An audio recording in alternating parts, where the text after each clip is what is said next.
Hey guys, welcome to my channel. In this tutorial you'll learn how to create Google Ads account. So at first open your browser. Here type Google Ads, then click here, then start now.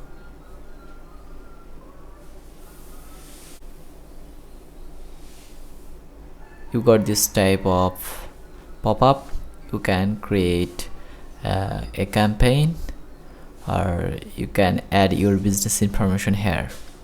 If you want to skip it, click here skip campaign creation, then select your country, and this message, if you want to yes, you need to write here your phone number, otherwise you can no, then submit. Already, congrats, your all is done. Already you have create your Google Ad account. Then you can create your campaign and any kind of work that you want to work with Google Ads.